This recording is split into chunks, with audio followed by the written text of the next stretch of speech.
Assalamualaikum warahmatullahi wabarakatuh.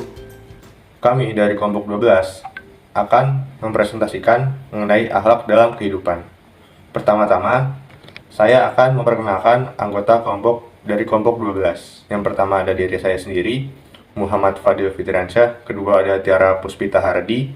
Ketiga ada Puspita Diah Sukmawardani. Dan yang terakhir, keempat, Anastasia Citra Pramesti.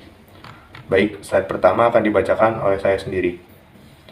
Pengertian akhlak. Akhlak berasal dari bahasa Arab, yakni hulukun yang diartikan budi pekerti, perangai, tingkah laku, atau tabiat.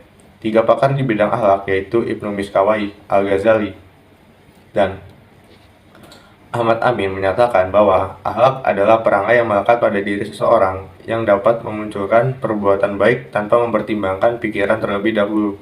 Sedangkan sebagian ulama yang lain mengatakan akhlak itu adalah suatu sifat yang tertanam di dalam jiwa seseorang dan sifat itu akan timbul di setiap ia bertindak tanpa merasa sulit, dikarenakan sudah menjadi budayanya sehari-hari. Di slide kedua ada macam-macam akhlak. Yang pertama yaitu akhlak kepada Allah Subhanahu wa Ta'ala, terdiri dari beribadah kepada Allah, yaitu melaksanakan perintah Allah untuk menyembahnya sesuai dengan perintahnya. Seorang muslim beribadah membuktikan ketundukan terhadap perintah Allah. 2. Berzikir kepada Allah, yaitu mengingat Allah dalam berbagai situasi dan kondisi, baik diucapkan dengan mulut maupun dalam hati. Berzikir kepada Allah melahirkan ketenangan dan ketentraman hati. Ketiga, berdoa kepada Allah, yaitu memohon apa saja kepada Allah. Doa merupakan inti ibadah. Kekuatan doa dalam ajaran Islam sangat luar biasa karena mampu menembus kekuatan akal manusia. Tawakal kepada Allah, yaitu berserah diri sepenuhnya kepada Allah dan menunggu hasil pekerjaan atau menanti akibat dari suatu kejadian. Dan yang terakhir ada tawadu, yaitu rendah hati di hadapan Allah. Macam-macam akhlak. Yang kedua ada terhadap diri sendiri. Yang pertama ada sabar, yaitu perilaku seseorang terhadap dirinya sebagai hasil pengendalian nafsu dan menerima terhadap apa yang menimpanya. 2. Syukur, yaitu sikap berterima kasih atas pemberian nikmat Allah yang tidak bisa terhitung banyaknya. Syukur diungkapkan dalam bentuk ucapan dan perbuatan.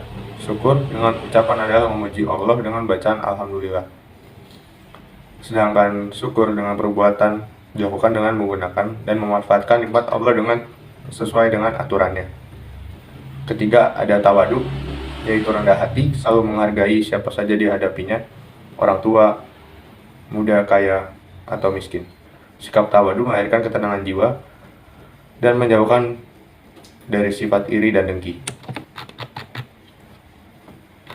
Yang ketiga ada akhlak kepada keluarga, yaitu mengembangkan kasih sayang di antara anggota keluarga yang diungkapkan dalam bentuk komunikasi. Akhlak kepada ibu bapak adalah berbuat baik kepada keduanya dengan ucapan dan perbuatan seperti menyayangi ibu bapak, sebagai bentuk terima kasih dengan cara bertutur kata sopan dan lemah lembut, mentaati perintah, meringankan beban, serta menyantuni mereka jika sudah tua dan tidak mampu lagi berusaha. Keempat, akhlak terhadap sesama manusia. Yang pertama ada husnuzon, menyusun prasangka, perakiraan, dugaan baik. Hukum husnuzon kepada manusia mubah atau jais, atau boleh dilakukan. Husnuzon kepada sesama manusia berarti menaruh kepercayaan bahwa dia telah berbuat suatu kebaikan. Husnuzon berdampak positif bagi pelakunya sendiri maupun orang lain. Tawadu yang berarti rendah hati. Orang yang bertawadu berarti orang yang merendahkan diri dalam pergaulan. Allah berfirman, dan rendahkanlah dirimu terhadap keduanya dengan penuh kasih sayang dan ucapkanlah, wahai Tuhanku, sayangilah keduanya sebagaimana mereka berdua telah mendidik aku pada waktu kecil. Quran Surat Al-Isra. Ayat di atas menjelaskan perintah tawadu kepada kedua orang tua. Baik, saya akan melanjutkan. Akhlak terhadap sesama manusia. Tasamu artinya sikap tenggang rasa, saling menghormati dan saling menghargai sesama manusia. Allah berfirman, untukmu agamamu, untukku agamaku. Ayat tersebut menjelaskan bahwa masing-masing pihak bebas melakukan ajaran agama yang diyakini.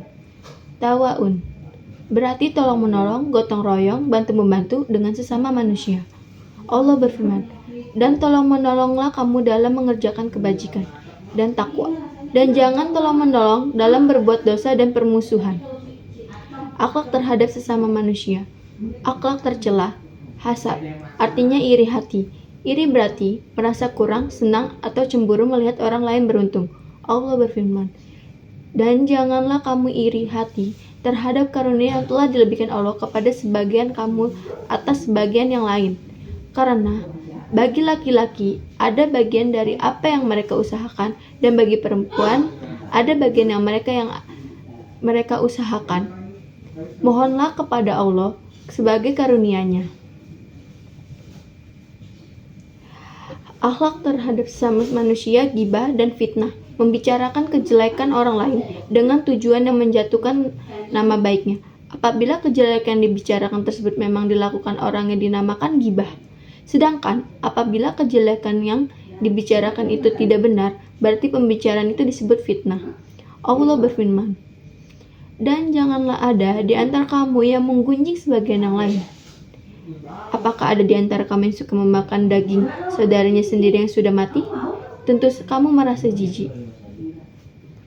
Pengertian akhlak menurut para ahli dalam Islam. Yang pertama menurut Ibnu Maskawai, beliau berpendapat sifat yang tertanam dalam jiwa seseorang yang mendorongnya untuk melakukan perbuatan tanpa memerlukan pemikiran dan juga pertimbangan. Ahmad bin Mustafa berpendapat akhlak merupakan sebuah ilmu yang darinya lah dapat diketahui jenis-jenis keutamaan, di mana keutamaan itu ialah terwujudnya keseimbangan antara 3 kekuatan, yakni kekuatan berpikir, marah, dan syahwat atau nafsu. Abu Hamid Al-Ghazali berpendapat akhlak ialah sifat yang terpatri dalam jiwa manusia yang darinya lah terlahir perbuatan-perbuatan yang dilakukan dengan senang dan mudah tanpa memikirkan dirinya, serta tanpa adanya renungan terlebih dahulu. Sedangkan Muhammad Ali bin Ash-Sharif Al-Jurjani berpendapat, akhlak merupakan sesuatu yang sifatnya baik atau buruk, tertanam kuat dalam diri manusia, yang darinya lah terlahir perbuatan-perbuatan dengan mudah dan ringan, tanpa berpikir dan juga direnungkan. Selanjutnya saya akan menjelaskan contoh akhlakul mahmudah dalam kehidupan sehari-hari. Yang pertama ada berbicara sopan dengan orang yang lebih tua. Yang kedua adalah selalu rendah hati dan tidak sombong. Yang ketiga adalah membantu orang lain yang membutuhkan pertolongan kita. Yang keempat, menjaga lisan untuk selalu berkata yang baik kepada siapapun. Yang kelima, menjaga aib orang lain. Dan yang terakhir adalah memberikan nasihat yang baik kepada orang lain. Selanjutnya saya akan memberikan contoh akhlakul mazmumah dalam kehidupan sehari-hari kita. Yang pertama adalah bersikap takabur, kikir, sombong, dan juga dengki. Yang kedua, mengingkari janji yang sudah dibuat. Yang ketiga, mencuri barang atau mengambil barang yang bukan hak kita atau milik orang lain. Yang keempat adalah berbicara kasar atau durhaka kepada orang tua. Yang kelima adalah berprasangka buruk kepada orang lain atau biasa kita sebut dengan suudzon dan juga lain sebagainya. Selanjutnya saya akan menjelaskan tujuan dari akhlak. Akhlak bertujuan untuk menjadikan manusia sebagai makhluk yang lebih tinggi dan juga sempurna, dan membedakannya dari makhluk-makhluk yang lainnya, yaitu menjadi suatu hal yang harus kita miliki oleh manusia agar lebih baik dalam berhubungan baik sesama manusia, apalagi kepada Allah Subhanahu wa Ta'ala sebagai Sang Pencipta. Pada dasarnya, tujuan pokok akhlak adalah agar setiap muslim berbudi pekerti, bertingkah laku, berperangai, atau beradat istiadat yang baik sesuai dengan ajaran agama kita, yaitu agama Islam. Sedangkan tujuan umum akhlak adalah membentuk kepribadian seseorang muslim yang memiliki akhlak mulia, baik secara lahiriah maupun batiniah. Dalam hal ini kaitannya dengan firman Allah Subhanahu wa Ta'ala dalam surat Al-A'raf ayat 33, yang artinya adalah, katakanlah Muhammad, Tuhanku hanya mengharamkan segala perbuatan keji yang terlihat dan yang tersembunyi, perbuatan dosa, perbuatan zalim tanpa alasan yang benar, dan mengharamkan kamu mempersekutukan Allah Subhanahu wa Ta'ala dengan sesuatu, sedangkan Dia tidak menurunkan alasan untuk itu, dan mengharamkan kamu membicarakan tentang Allah Subhanahu wa Ta'ala apa yang tidak kamu ketahui? Baik, sekarang saya akan menjelaskan mengenai ruang lingkup akhlak, di mana ruang lingkup akhlak ini terbagi menjadi 5, yaitu akhlak pribadi, akhlak berkeluarga, akhlak beragama, akhlak bermasyarakat, dan akhlak bernegara. Dalam akhlak pribadi ini mencakup perilaku dan moral individu dalam kehidupan sehari-hari. Ini termasuk sikap dan tindakan yang mencerminkan integritas, kejujuran, serta tanggung jawab dari seorang individu. Yang kedua adalah akhlak berkeluarga. Akhlak berkeluarga ini melibatkan hubungan dan interaksi antara anggota keluarga. Ini mencakup tanggung jawab terhadap orang tua, suami atau istri, anak-anak, serta saudara. Prinsipnya adalah saling menghormati, keadilan, kepedulian, dan memiliki tujuan yaitu menciptakan harmoni dan kesejahteraan dalam keluarga. Yang ketiga adalah akhlak beragama. Akhlak beragama ini berkaitan dengan perilaku dan sikap seseorang dalam menjalankan ajaran agama.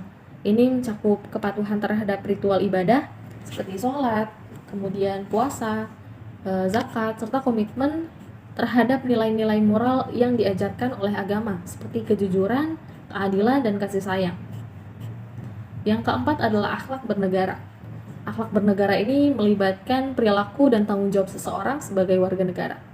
Ini mencakup ketaatan terhadap hukum dan peraturan, partisipasi dalam kehidupan bernegara, kemudian pemilihan umum dan kegiatan kemasyarakatan, serta kontribusi untuk kebaikan bersama dan pembangunan negara.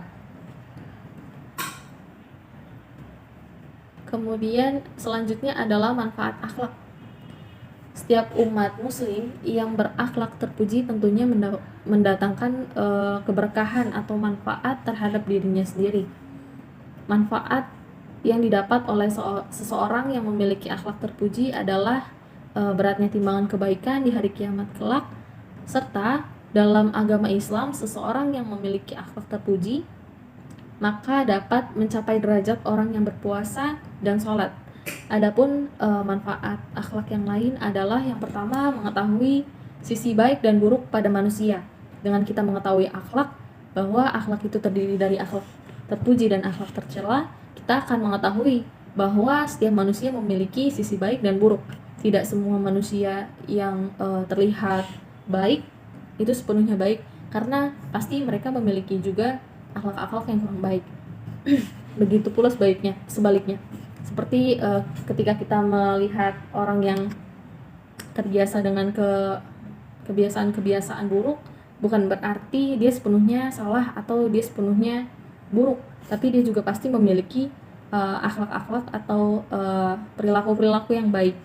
Yang kedua adalah tidak mudah terguncang oleh perubahan situasi. Dengan kita meyakini kepada takdir Allah, kita bisa tenang menghadapi kehidupan di berbagai perubahan situasi. Kita juga bisa tetap bersyukur meskipun kadang keadaan sedang kurang baik, keadaan sedang tidak terlalu mengenakan. Yang ketiga adalah tidak mudah tertipu fata morgana kehidupan, karena kita mengetahui bahwa segala yang ada dalam kehidupan ini adalah fana dan akan kembali kepada Allah. Yang keempat, dapat menikmati hidup dalam segala keadaan, baik ketika kehidupan terasa senang dan ketika kehidupan terasa begitu sulit. Kita tetap bisa bersyukur dan meyakini bahwa segala hal yang terjadi sudah ditetapkan oleh Allah, dan Allah akan memberikan segala hal yang terbaik untuk kita. Yang selanjutnya adalah hadis mengenai akhlak. Bismillahirrahmanirrahim. Qala Abu Tiyah Anas radhiyallahu anhu, kana Rasulullah sallallahu alaihi wasallam min ahsanin nasi khuluqan. Artinya, Abu Tiyah telah meriwayatkan dari Anas radhiyallahu anhu hadis berikut yang artinya Rasulullah sallallahu alaihi wasallam adalah orang yang paling baik akhlaknya. Hadis lainnya yaitu wa an an ibni Umar qila ya Rasulullah ayyul mu'minina afdalu ahsanuhum khuluqa. Artinya, diriwayatkan pula dari Atta dari Ibnu Umar bahwa pernah ditanyakan kepada Rasulullah Sallallahu Alaihi Wasallam, wahai Rasulullah, manakah orang mukmin yang paling utama? Rasulullah menjawab, orang yang paling baik akhlaknya dari mereka. Baik, sekian penjelasan dari saya mengenai ruang lingkup akhlak serta manfaat akhlak dan hadis mengenai akhlak.